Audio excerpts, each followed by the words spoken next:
শীতের প্রস্তুতি কে কতটা নিতে পেরেছো জানি না। তো সেপ্টেম্বর মাস থেকে কিন্তু আমরা দেখা যাবে যে শীতের বীজ বসানো শুরু করে দিব, বীজ থেকে চারা করে ফেলবো। তো বীজ আমি পাঠাবো হলো সেপ্টেম্বর মাসে ইনশাল্লাহ। এই মাসের লাস্ট দিয়ে হচ্ছে আমি কৃষি গবেষণায় যাবো, অলরেডি আমি কথা বলেছি যে তাদের বীজ নাকি রেডি হয়েছে, নিয়ে আসতে পারবো। তো এই সপ্তাহে যেতে পারি, এই সপ্তাহে যাও অথবা পরে নেক্সট সপ্তাহে যাবো। তবে বীজ আনার পর হচ্ছে আমি ডিটেলস কী কী বীজ পেলাম বা কী কী বীজ আনতে পারলাম সেটা সবাইকে তখন জানাবো। কারণ হাতে না পেয়ে কোনো কিছু বলবো তখন আবার আনতে পারবো না, তখন পেজে দেখা যায় অনেকেই তখন নেগেটিভভাবে বলবে।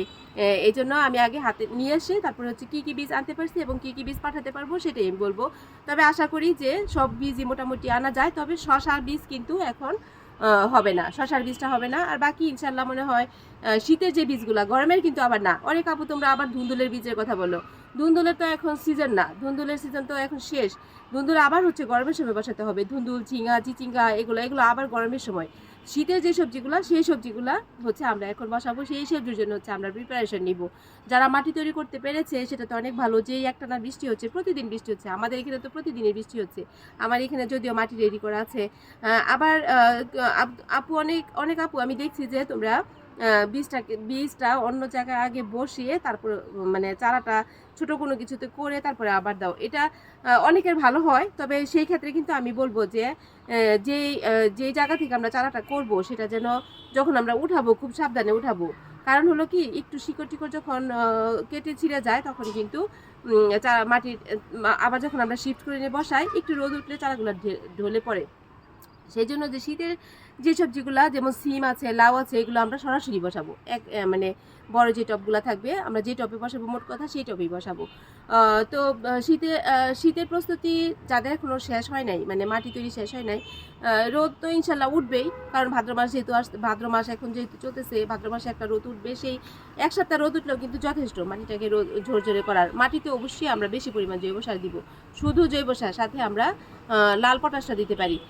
আর যাদের জৈব সার কম আছে তারা ডিএপি যে সারটা আছে সেটা দিলেও হয়। তবে রাসায়নিক সার যত কম ইউজ করা যায়, কারণ ছাদে মাটিটা আমাদের একটা লিমিটের ভিতরে থাকে, তখন মাটিটাও কিন্তু নষ্ট হয়। সেজন্য আমি বলি যে যত জৈব সার দেওয়া যায়, আর যদি না থাকে অল্টারনেট তো তখন দিতে হয়। গোবর সার দেওয়া যায়, ভার্মি কম্পোস্ট দেওয়া যায়, যে পাতা পচা সার বা আমাদের ঘরের যে কাটাকুটি আছে সেগুলো মিক্স করে আমরা যে জৈব সারটা তৈরি করি সেগুলো দেওয়া যায়। তবে তার সাথে একটু লাল পটাশ আমরা দিয়ে দিব, তাহলে কিন্তু আমাদের গাছটা খুব সুন্দর হবে। আর গোবর সার, ভার্মি কম্পোস্ট, গোবর সারের দিক থেকে কিন্তু ভার্মি কম্পোস্ট আরও বেশি ভালো।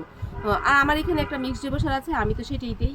যাদের এখানে নাই মিক্স জৈব সারের মধ্যে কিন্তু আমার এখানে এটা খুব ভালো। আমি এই গরমে প্লাস হলো তার আগে শীতের থেকে হচ্ছে আমি ইউজ করতেছি, গরমে শুধু একমাত্র আমি এই মিক্স জৈব সার ইউজ করছি। তো তোমরা কিন্তু আপু অনেকেই এর মধ্যে আবার ঠিকানাও দিয়ে ফেলেছো। আমি কিন্তু বারবার বলছি এখন তোমরা ঠিকানা দিও না, আমি বলবো। কারণ হচ্ছে আমার হোয়াটসঅ্যাপে প্রতিদিন অনেক অনেক মেসেজ আসে, সেই মেসেজগুলো কিন্তু নিচের দিকে চলে যায়, তখন আমি আবার তোমাদের মেসেজগুলোকে আমি খুঁজে পাবো না। আর আমার এত সবার নাম মনে থাকে না, প্রায় 250 থেকে 300 এত নাম আমার মনে নেই। কিছু অনেক আপুদের নাম আমার মুখস্থ আছে, যারা একদম আমার এই যে পেজে নতুন থেকে শুরু করেছে সেই আপুদের নাম আমার মুখস্থ। কিন্তু অনেক আপু তোমরা যারা আছো সবার নাম আমার কিন্তু আমার মুখস্থ না, আস্তে আস্তে হয়তো হবে, কিন্তু সবার নাম যেহেতু মুখস্থ না। এখন তোমরা ঠিকানা পাঠিও না, আমি সব রেডি করে আমি বলবো যে এখন ঠিকানা পাঠাও বা যা যা প্রয়োজন সেটা আমি বলবো। কাজেই সবার মানে সবাই একটু ধৈর্য ধরো, ইনশাল্লাহ আমি বীজ পাঠাবো। সেপ্টেম্বর মাসে আমি বীজ পাঠাবো এবং সবাইকে বীজ পাঠানোর পরই হচ্ছে আমি আমার শীতের সবজি বসানো শুরু করবো।